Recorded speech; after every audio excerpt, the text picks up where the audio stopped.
millionaire and his family were executed in their own home. And for 3 years, the murders went unsolved until a 30-year-old box of bullets and some iridescent fibers revealed the ultimate betrayal.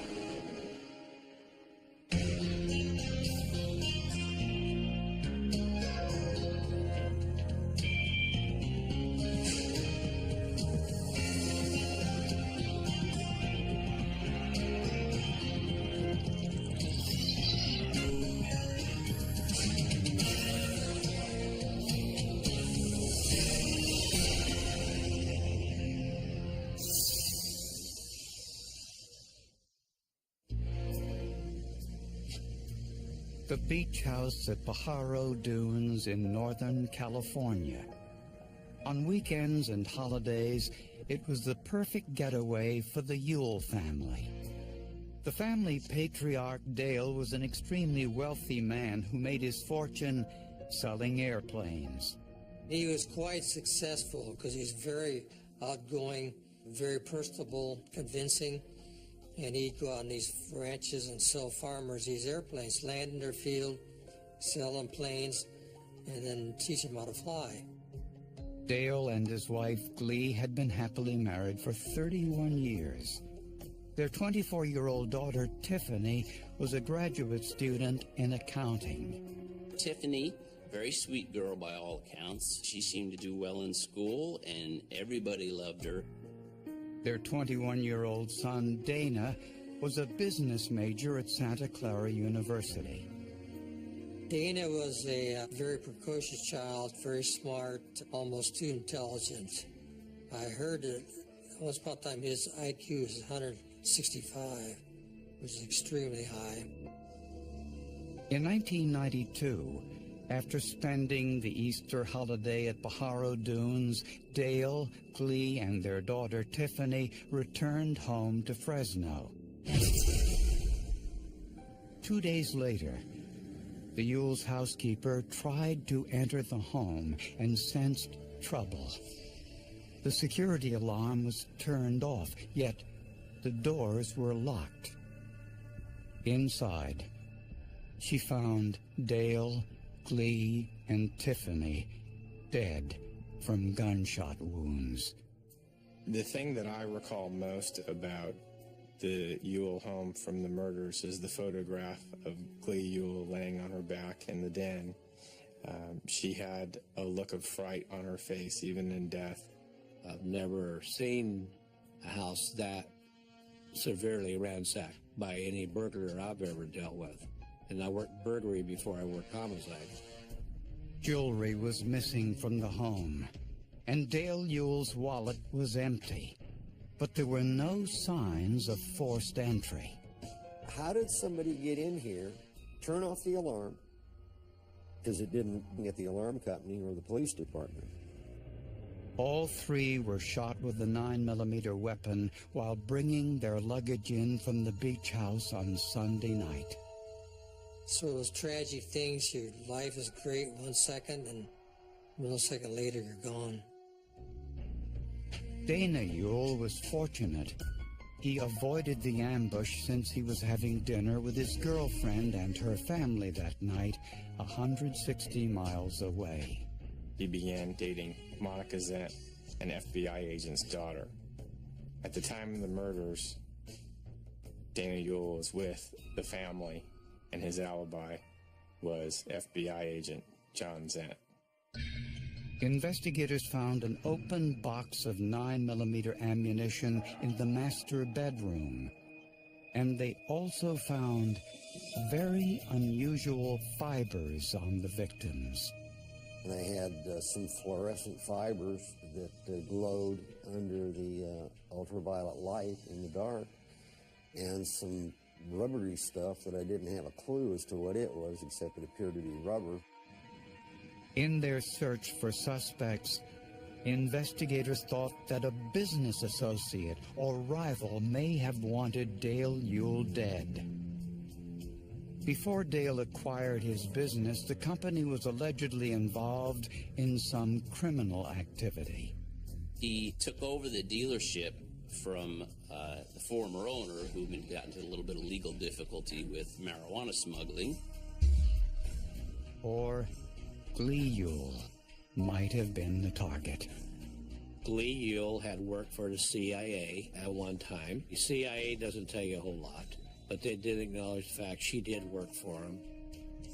With talk of marijuana smuggling and CIA connections, investigators knew these murders would be difficult to solve. The cold-blooded murder of millionaire Dale Yule, his wife Glee, and daughter Tiffany was big news in Fresno, California. Fresno's had some big homicide cases over the years, but I would venture to say this is probably one of the biggest ones of the century.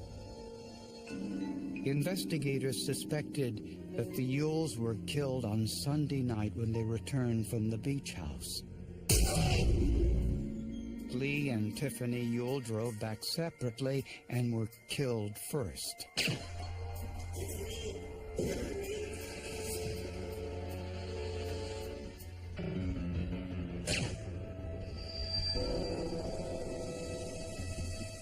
Dale Yule got home about a half hour later.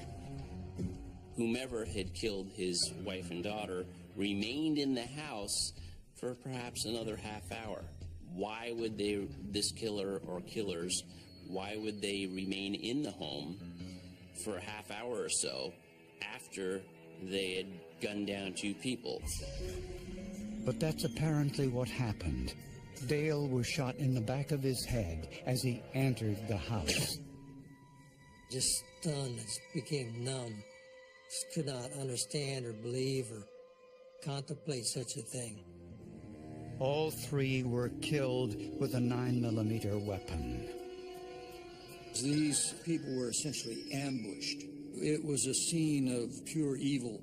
I don't think there's any other way to explain it. You can't try to say, oh, well, these people are insane, or the perpetrator's insane, or anything like that.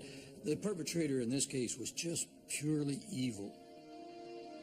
The Yule's son, Dana, had an airtight alibi, as did everyone who had keys to the house. Investigators found an open box of 9mm ammunition in the Yule's bedroom. Was this the ammunition used by the killer?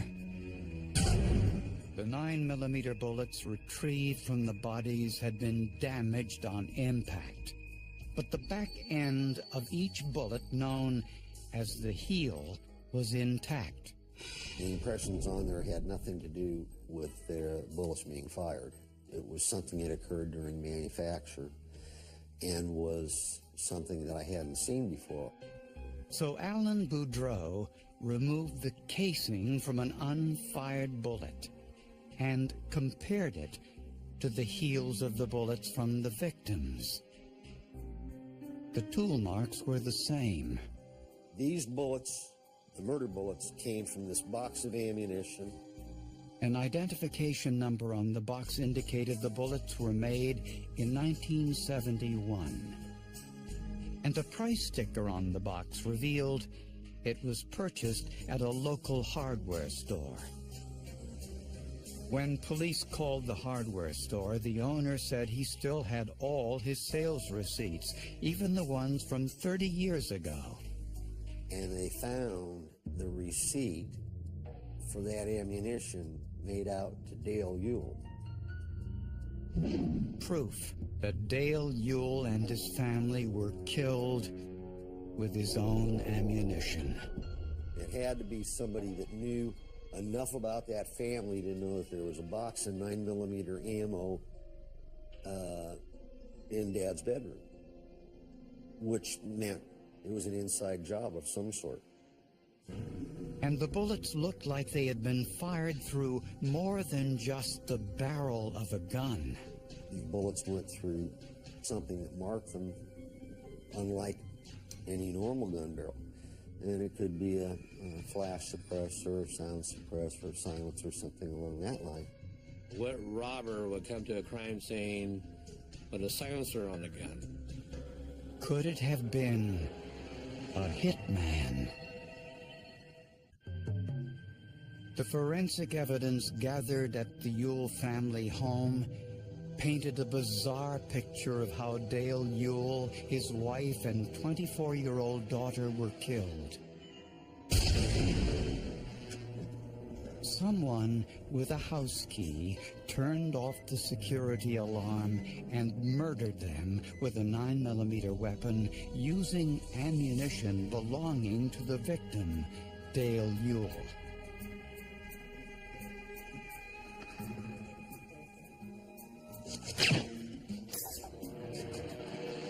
It looked like a botched robbery.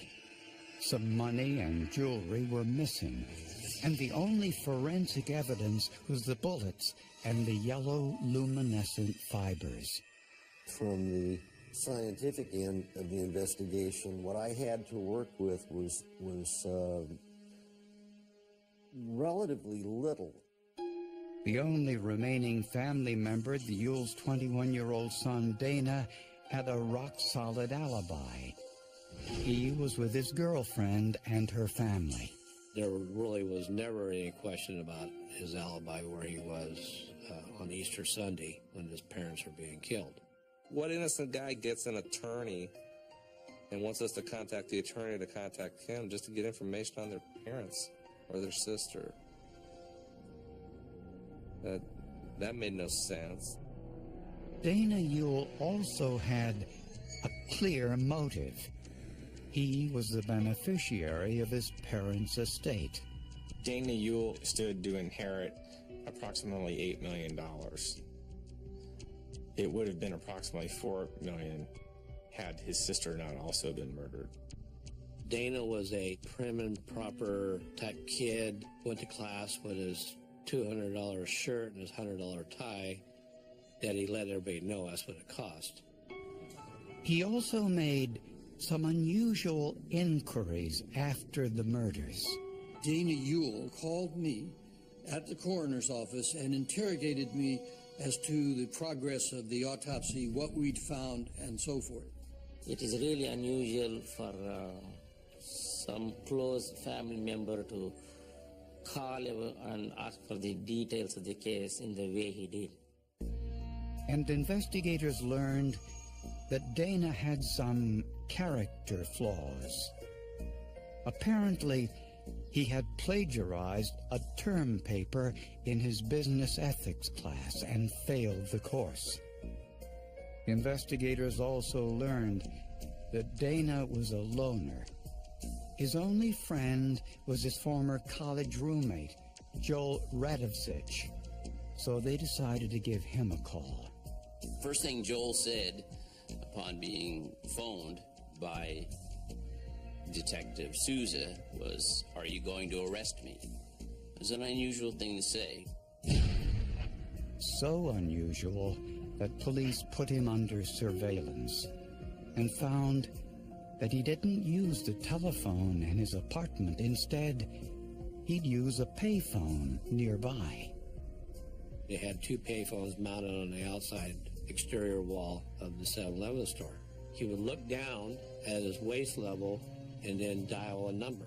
We deducted the fact that he was looking at a pager. An undercover officer positioned himself within earshot.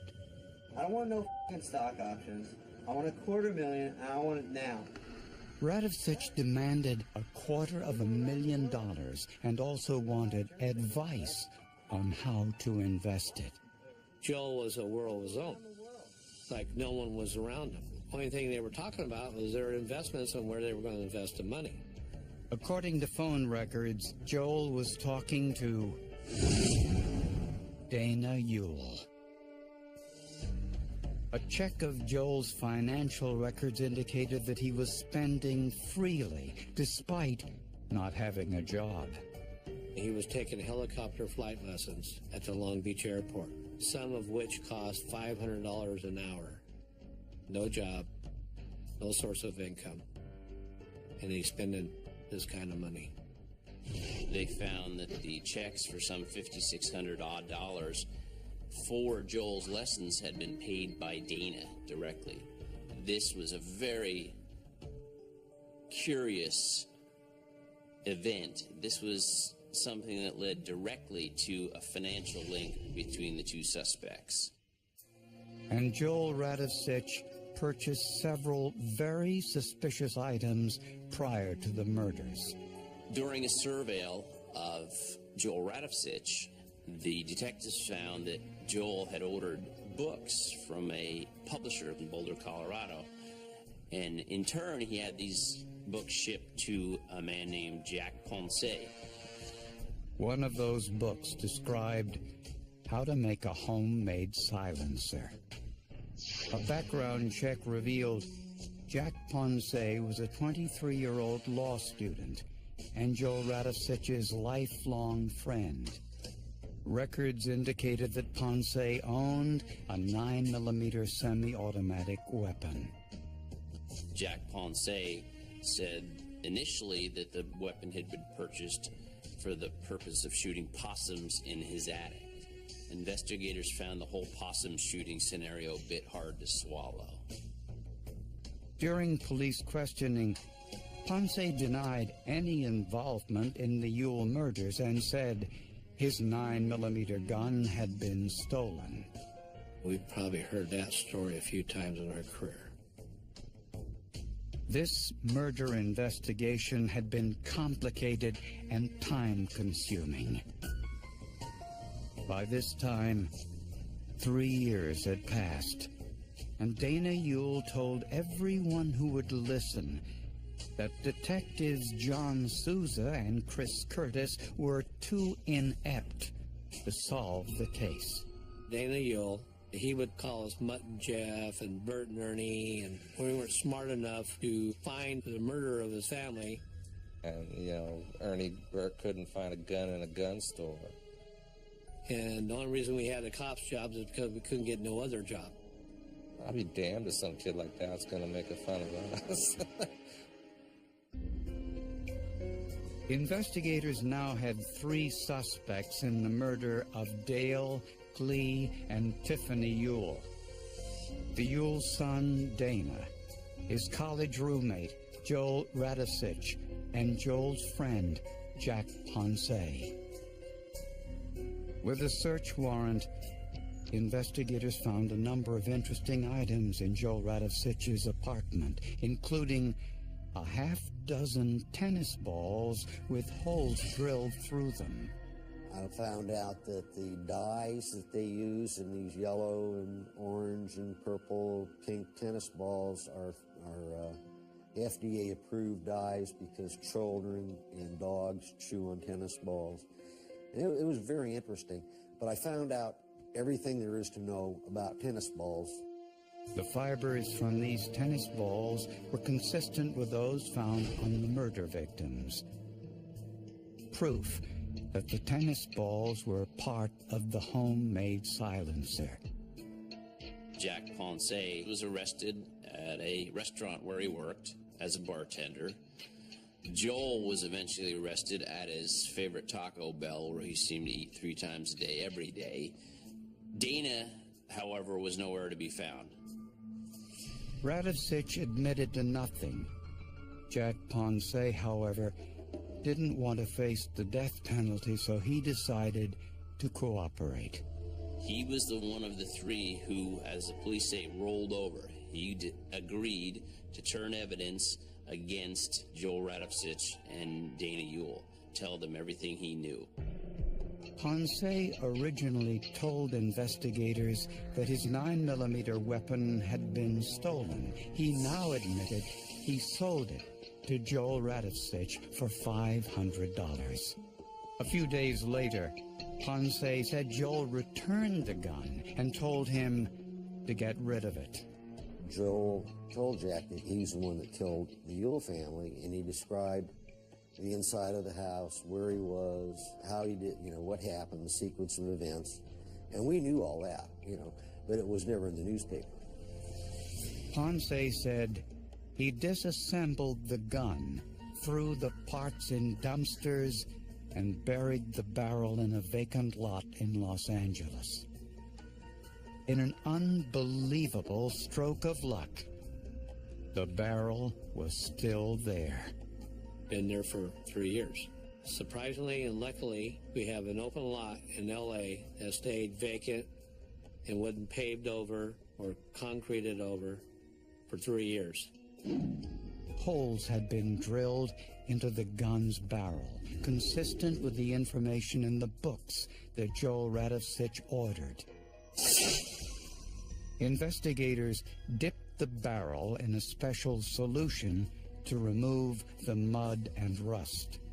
Then attached it to a rifle and test-fired it using the same ammunition found at the crime scene. Amazingly, after 3 years in the ground, the test was conclusive. Lo and behold, these test-fired bullets look very much like the Ewell bullets in their general character and appearance. That was the part that contained the forensic evidence we needed to establish that weapon was used in the murder. For prosecutors, what happened was unthinkable, but perfectly logical. After all, the evidence showed it was an inside job all along. Dana Ewell wanted his parents' money, and he did not want to wait for them to die of natural causes, and he did not want to share it with his sister either. So he hired his roommate, Joel Radovsich, to kill them all. Radovsich decided to use an assault rifle with a homemade silencer, reinforced with tennis balls to further reduce the noise. Dana gave Joel the house keys, the alarm code, and told him where his father kept the box of 9mm ammunition. To establish his alibi, Dana had dinner that night with his girlfriend and her father, who happened to be an FBI agent. When Glee and Tiffany came home, Radovsich ambushed them. He shot Tiffany first. Then he followed Glee into another room and shot her.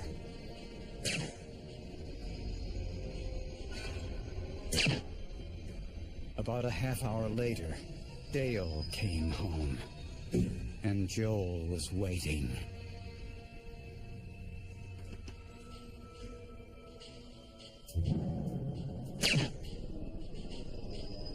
Tennis ball fibers left at the scene were consistent with the fibers found in Radovsich's home. Prosecutors believe that Glee Ewell knew who was responsible. She had met Joel before. Of the three, she's the only one that got a look at Joel, and I believe knew that her son was killing her for the estate. Jack Ponce was given immunity in exchange for his testimony. Dana Ewell eventually turned himself in, and in 1995, he and Joel Radovsich were both convicted of first-degree murder and murder for financial gain. Both are serving life in prison without parole. I believe that the physical evidence in this case was a really big deal and probably carried the weight of the conviction. He was an arrogant young man. He was an extremely arrogant young man that thought he was smarter. Very smart young man, don't get me wrong, but he thought he was smarter than a bunch of streetwise cops. We weren't lax in our job. It just took a long time to put it together, to get enough evidence to go to court.